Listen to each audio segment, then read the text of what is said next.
أعوذ بالله من الشيطان الرجيم بسم الله الرحمن الرحيم إلا الذين تابوا من بعد ذلك وأصلحوا فإن الله غفور رحيم کہ إلا الذين تابوا مگر وہ لوگ جنہوں نے توبہ کر لی من بعد ذلك گناہ کرنے کے بعد وَأَصْلَحُوا وہ لوگ نیک کام کرنا انہوں نے شروع کر دیا اپنے آپ کو انہوں نے درست کر لیا اللہ کی رحمت سے نا امید نہیں ہونا فَإِنَّ اللَّهَ غَفُورٌ رَحِيمٌ پس بے شک اللہ بخشنے والا اور رحم کرنے والا۔ اب توبہ سے انہیں کیا فائدہ ہوگا؟ توبہ سے انہیں فائدہ یہ ہوگا کہ آخرت کے اندر یہ لوگ پاک ہو جائیں گے، صاف ہو جائیں گے، اللہ معاف کر دے گا انہیں۔ توبہ سے دنیا کی ان کی سزا کے اندر کسی قسم کی کوئی کمی بیشی نہیں ہوگی۔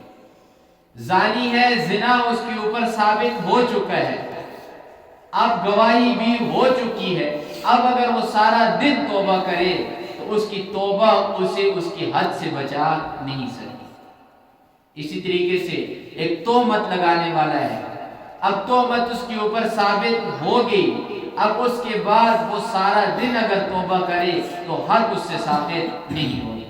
یہ اسلامی قانون ہے، اسلامی شریعت ہے۔ وہ معاملات اللہ معاف کریں گے جن کا تعلق حقوق اللہ کے ساتھ ہے، جو لگتے ہیں جا کر کس کے ساتھ؟ اللہ کے حقوق کے ساتھ۔ جن معاملات کا تعلق دنیا کے ساتھ ہے وہ کبھی بھی توبہ سے معاف نہیں ہوئی۔ اب حد لگے گی زنا کی بھی اور تہمت کی بھی، تعلق کس کے ساتھ ہے؟ لوگوں کے ساتھ ہے نا، معاشرے کو خراب کر رہا ہے، معاشرے کو بگاڑ رہا ہے، تعلق دنیا والوں کے ساتھ ہے تو توبہ کرے گا معاف نہیں ہوگی۔ لیکن آخر میں ہم نے پڑھا تھا اولئک هم الفاسقون، یہ لوگ فاسق ہیں، اللہ کی حد سے نکلنے والے ہیں۔ اللہ نے آگے فرما دیا ہاں اگر یہ لوگ توبہ کریں تو میں انہیں معاف کر دوں گا، یہ جو فسق والا ان کا گناہ ہے یہ ان سے میں دور کر دوں گا۔ اور پھر ایسے شخص کو جسے حد لگ جائے برا بلا اسے نہیں کہتے، یہی معاملہ ہے۔ اس زمانے کے اندر تو اسلامی شریعت نہیں، اگر کوئی شخص زانی ہے یا شرابی ہے، اس نے زنا اور شراب چھوڑ دی، اس کے بعد اسے برا بلا نہیں کہتا۔ صحابہ اکرام کے دور کے اندر صحابہ یہ بات فرمایا کرتے تھے، حسن بصری کا قول ہے کہ کوئی شخص گناہ کر کے چھوڑ دے، اللہ سے معافی مانگ لے، اب اس کے بعد اگر کوئی شخص اس شخص کو طعنہ دیتا ہے کہ تو شرابی تھا، تو زانی تھا، تو چور تھا، تو ڈکیت تھا، فرمایا یہ جو ملامت کرنے والا ہے اسے اس وقت تک موت نہیں آئے گی جب تک کہ اللہ وہ گناہ اس کے اندر نہ منتقل کرے۔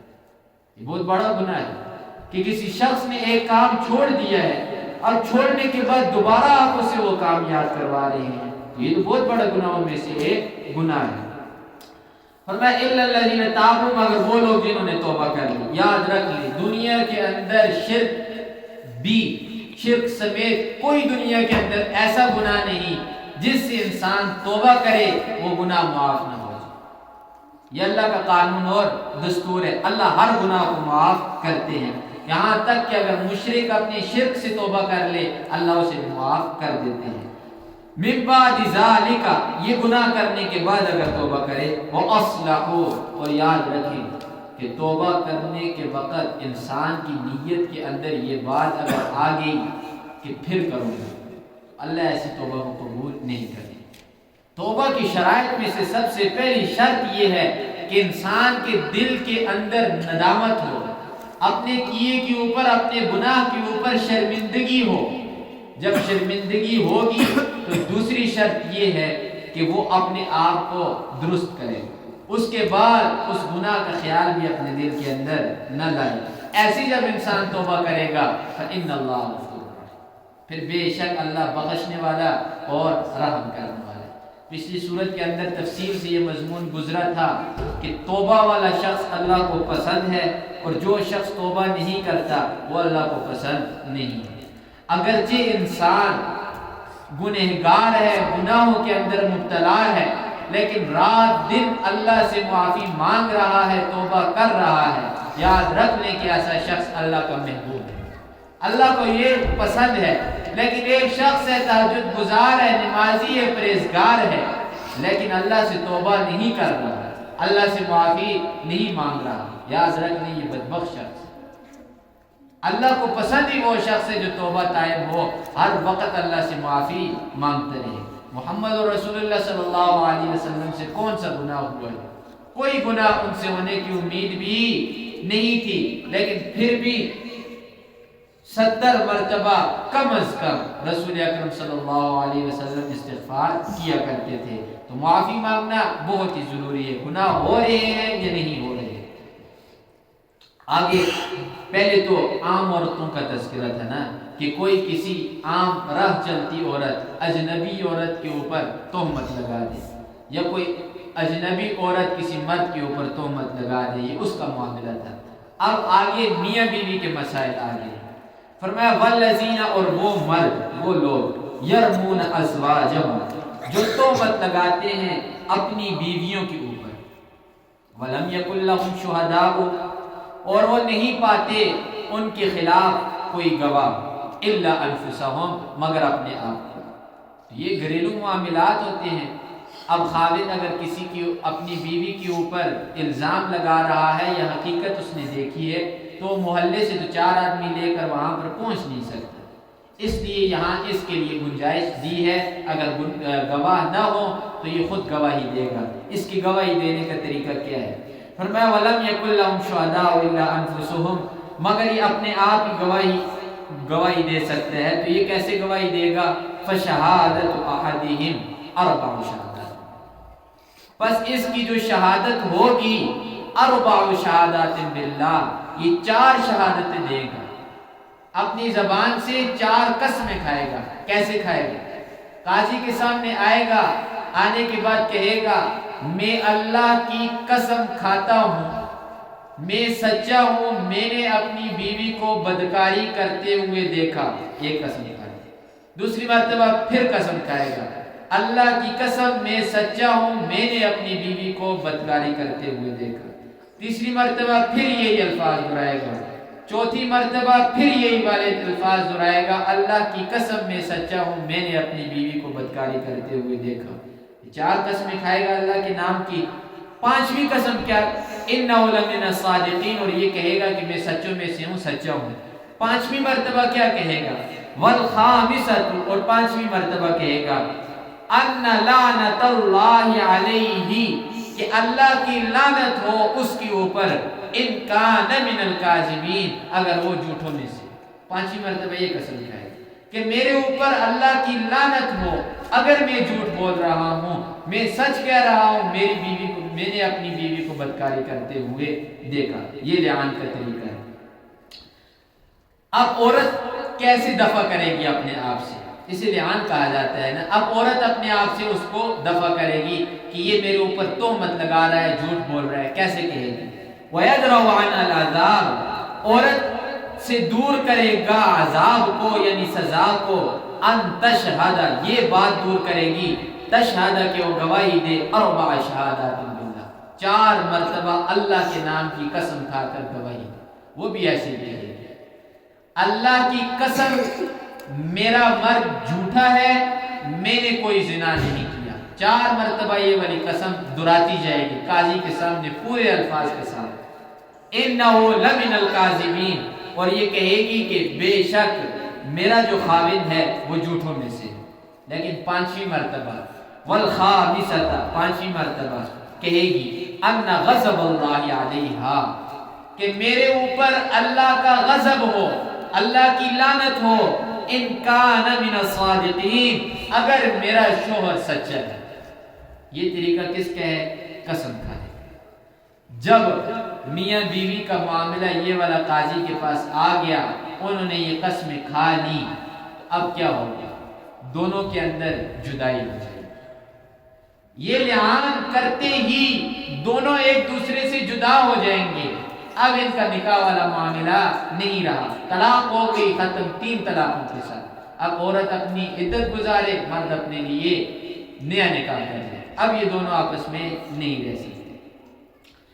دوسری چیز والخامس، ادھر سے ایک اور مسئلہ ذہن میں رکھیں کہ یہ عام عموماً طلاق کے مسائل ہو جاتے ہیں نا، کہ عورت کہتی ہے کہ میرے خاوند نے مجھے 3 طلاقیں دے دی ہیں، میں نے اپنے کان سے یہ طلاقیں سنی۔ یہ معاملہ ہوتا ہے، بہت گھروں کے اندر یہ معاملہ چل جاتا ہے۔ خاوند انکار کر دیتے ہیں، کہتے ہیں کہ میں نے اسے طلاق نہیں دی۔ اگر خاوند نے طلاق دے دی ہے، عورت نے اپنے کانوں سے سن لی ہے، لیکن اب یہ معاملہ معاشرے کے اندر آ چکا ہے، لوگوں کے اندر، جرگے کے اندر یہ بات آ گئی ہے، تو اب اس کا فیصلہ کیسے کریں گے؟ تو فقہاء نے اس کی ترتیب بھی بتائی۔ سب سے پہلے آپ عورت سے پوچھیں گے، عورت کی اقرار کرے گی کہ اس نے مجھے 3 طلاقیں دی ہیں، اس کے بعد خاوند کو بلایا جائے گا، خاوند سے قسم یہ والی لی جائے کہ تو ذرا قسم کھانا یہ کہ میں نے طلاق نہیں دی، اگر میں نے طلاق دی ہے تو میرے اوپر کیا ہو؟ اللہ کا غضب ہو۔ یہ والی قسم اگر خاوند کھا لیتا ہے، عورت اس کے نکاح سے ظاہری طور پر باہر نہیں جائے گی، وہ ادھر ہی رہے گی، پھر اس کی اور کوئی صورت نہیں ہے، اس کے ساتھ رہے گی، لیکن آخرت یہ اپنی تباہ و برباد کر گیا ہے۔ اس کے بعد یعنی طلاق یہ کوئی معمولی سا لفظ نہیں ہے، ہمارے معاشرے نے طلاق کو بہت ہی معمولی لفظ لیا ہوا ہے۔ رسول صلی اللہ علیہ وسلم نے فرما دیا کہ مباح کاموں میں یعنی جائز کاموں میں سب سے جو مبغوض ترین اللہ کے غصے والا کام ہے وہ یہ طلاق کا عمل ہے تو جائز ہے، طلاق آپ دیں گے طلاق ہو جائے گی، لیکن اللہ کے ہاں سب سے زیادہ غصے والا عمل کون سا ہے؟ یہ طلاق والا عمل ہے۔ پھر اس کے بعد معاشرے کے اندر یہ بات بھی ابھی عام ہو چکی ہے کہ طلاق دے دی پھر رکھ لی۔ یاد رکھیں، طلاق دینے کے بعد جب تک عورت اس مرد کے ساتھ رہے گی تو یہ بدکاری ہوگی ان کی، یہ حرام ہوگا، پھر اس کا نقصان عورت اور خاوند دونوں کا تو ہوگا ہی ہوگا، لیکن آگے نسلیں ساری کی ساری تباہ و برباد ہو جائیں گی۔ آگے جتنی بھی اولاد پیدا ہوگی آپ کہیں کہ وہ نیک اور صالح ہوں گے، یہ ہماری بھول ہے۔ آگے جا کر ان سے وہ والے کام سرزد ہوں گے کہ آپ نے سوچے بھی نہیں ہیں، آگے ان کی تباہی اور تباہی بربادی ہی بربادی ہوگی۔ وجہ کیا ہے؟ اوپر والدین نے غلطی کی۔ بعض گناہ ایسے ہوتے ہیں کہ وہ والدین سرزد کرتے ہیں، بھگتنا اولاد کو پڑتا ہے، تو ان میں سے ایک یہ طلاق کا معاملہ ہے۔ پھر ان کی دنیا تو تباہ ہی ہے، لیکن آخرت بھی جا کر ان کی تباہ و برباد ہو جاتی ہے کہ ایک چھوٹا سا لفظ زبان سے نکالا۔ ہم اسے مذاق کے اندر بہت زیادہ لیتے ہیں کہ فلاں نے غصے کے اندر طلاق آ کر دے دی، فلاں نے مذاق میں دے دی۔ رسول صلی اللہ علیہ وسلم نے فرما دیا ثلاثۃ جدہن وحزبہن جد الطلاق والنکاح والرجوع۔ 3 کام ایسے ہیں، آپ غصے میں کہو یا سنجیدگی میں کہو یا پیار سے کہو، کسی طریقے سے بھی کہو، ان کی حقیقت بھی حقیقت ہے اور ان کا مذاق بھی حقیقت ہے۔ ان 3 میں سے سب سے پہلا کیا ہے؟ نکاح، دوسرا طلاق، تیسرا رجوع۔ لڑکے اور لڑکی نے باہمی رضامندی کے ساتھ مذاق میں یا غصے میں جس طریقے سے بھی 2 آدمیوں کے سامنے ایک دوسرے کو کہہ دیا کہ تو مجھے قبول میں تجھے قبول، نکاح ان کا ہو گیا، اب ان کے نکاح کو کوئی نہیں توڑ سکتا۔ اسی طریقے سے عورت اور مرد نے آپس میں، خاوند نے اپنی عورت کو کسی کے سامنے یا بغیر کسی کے دیکھے کہہ دیا کہ تجھے طلاق ہے طلاق ہے طلاق ہے، اب یہ اس کے لیے کیا ہو گئی؟ یہ حرام ہو گئی ہے۔ اور یہی معاملہ رجوع کا بھی ہے کہ کسی نے اپنی بیوی کو 1 طلاق دی، رجی طلاق، پھر اس کے بعد اس نے رجوع کر لیا، کوئی بھی بات اس سے کر دی تو یہ اس کا رجوع ہو جائے گا، اگرچہ اس نے غصے کے اندر کہا ہے یا پیار محبت کے اندر اس نے کہا ہے، یہ ہو جائے گا اس کا یہ معاملہ۔ اور فرمایا والخامسۃ ان غضب اللہ علیہ ان کان من الصادقین، یہ پانچویں مرتبہ کی جو قسم انہیں دی جا رہی ہے اس کا ایک مقصد ہے، اشارہ ہے کہ 4 مرتبہ تو یہ اللہ کی قسم کھائے گا، شاید اس کے دل کے اندر ڈر نہ پڑے، لیکن 5ویں مرتبہ کی جو قسم اللہ نے دی ہے اس قسم کا انداز دیکھیے کہ بڑے مجمع کے اندر قاضی کے سامنے یہ کہے گا میرے اوپر اللہ کا غضب ہو، میرے اوپر اللہ کا غصہ ہو۔ یہ کلمات ایسے ہیں کہ انسان جب کہتا ہے تو اس کے پاؤں کے تلے سے زمین نکل جائے گی، اور یہی معاملہ جھوٹے قرآن کا بھی ہے۔ یاد رکھیں کہ انسان اپنے آپ کو دنیاوی سزا سے بچانے کے لیے جھوٹے قرآن کے اوپر ہاتھ رکھتا ہے، نسلیں برباد ہو جاتی ہیں، تباہ ہو جاتی ہیں، اور یہ معاملہ مردوں سے بھی زیادہ عورتوں کے اندر پایا جاتا ہے کہ جھوٹی قسم کھا لینا، قرآن کے اوپر جھوٹا ہاتھ لگا دینا۔ اس سے ڈرنا چاہیے۔ یہ قرآن ایسی کتاب ہے کہ جس کی وجہ سے یہ دنیا قائم ہے، یہ دنیا چل رہی ہے۔ آج تو آپ کو کوئی نقصان ہو جائے گا، بے عزت ہو جائیں گے، لیکن یہ وقتی چیزیں ہیں۔ لیکن قرآن کے اوپر ہاتھ لگا کر وقتی صفائی تو آپ اپنی دے دیں گے، لیکن یہ آگے نسلوں کو تباہ کرتا جائے گا۔ آپ کی زندگی کے اندر تو سکون رہے گا ہی نہیں، لیکن آگے جو نسلیں آئیں گی یہ قرآن کی مار اس کے اوپر بھی جا کر پڑے گی۔ ان چیزوں سے بہت زیادہ ڈرنا چاہیے۔ آگے وجہ اللہ خود بیان کرتے ہیں، وجہ ذرا دیکھیے، وَلَوْلَا فَضْلُ اللَّهِ عَلَيْكُمْ، یہ امت محمدی اگر تمہارے اوپر اللہ کا فضل نہ ہوتا، وَرَحْمَتُهُ، اس کی رحمت نہ ہوتی، تو پھر کیا ہوتا؟ یہ لعان کرنے والوں کو دنیا ہی کے اندر سزا مل جاتی، زنا کرنے والوں کے اوپر سے ہی آ کر پتھر برس جاتے۔ پہلی امتوں کے حالات ذرا اٹھا کر دیکھیے، انسان کی آنکھیں کھل جاتی ہیں۔ رات کو کوئی گناہ کرتے، صبح دروازے کے اوپر لکھا ہوا۔ اب موسیٰ علیہ السلام کی قوم کو اٹھا کر دیکھیں، ان کے اوپر کیسی سختی ہے۔ ادھر بچڑے کی عبادت کی تو حکم آ گیا فَاقْتُلُوا أَنفُسَكُمْ، اب معافی شعافی کوئی نہیں ہے، جس نے بچڑے کی عبادت کی ہے اس کی گردن اتار دی جائے۔ جنہوں نے نہیں کی تھی بچڑے کی عبادت وہ کھڑے ہوئے، جنہوں نے کی تھی وہ بیٹھے، روشنی وغیرہ ختم کی، اندھیرے ہی اندھیرے کے اندر ان کی گردنوں کو اڑا دیا۔ محمد محمدی کے ساتھ تو اللہ نے وہ والا معاملہ نہیں رکھا، فرمایا یاد رکھ لو یہ اللہ کا تمہارے اوپر فضل ہے بہت زیادہ، کہ گناہ تم نے تمام کی تمام امتوں کے اپنے اندر لیے ہوئے ہیں۔ آدم علیہ السلام سے لے کر عیسیٰ علیہ السلام تک جتنے انبیاء کی امتیں آئی ہیں، ان امتوں کے جتنے گناہ تھے وہ سارے کے سارے گناہ ایک امت محمدی کے اندر اکٹھے ہوئے ہیں۔ کون سا گناہ ہم نے چھوڑا ہوا ہے، لیکن عذاب ہمارے اوپر نہیں آ رہا۔ وہ ایک تو اللہ کا بہت بڑا فضل ہے، دوسرا سب سے بڑی جو چیز ہے وہ محمد الرسول اللہ صلی اللہ علیہ وسلم کی ذات مبارک ہے، اور محمد الرسول اللہ صلی اللہ علیہ وسلم کی دعائیں ہیں۔ ان کی دعاؤں کے صدقے ہم بچے ہوئے ہیں، وگرنہ ہمارے جو کام ہیں وہ بچنے والے نہیں ہیں۔ یہ اگر پہلے کوئی امت ہوتی ایک گناہ کرتا، صرف ایک گناہ، اس ایک گناہ کی نحوست سے ان کے اوپر عذاب آ جاتا تھا۔ ادھر تو ان گنت گناہ ہیں، شمار بھی نہیں کر سکتے کہ کتنے گناہ ہم کر رہے ہیں، لیکن عذاب نہیں آ رہا۔ تو بڑی وجہ کیا ہے کہ امت محمدی صلی اللہ علیہ وسلم کے اوپر اللہ کا فضل اور رسول صلی اللہ علیہ وسلم کی ذات کا صدقہ ہے، بس یہ بچے ہوئے ہیں، وگرنہ بچنے والی ہماری کوئی صورت نظر نہیں آتی۔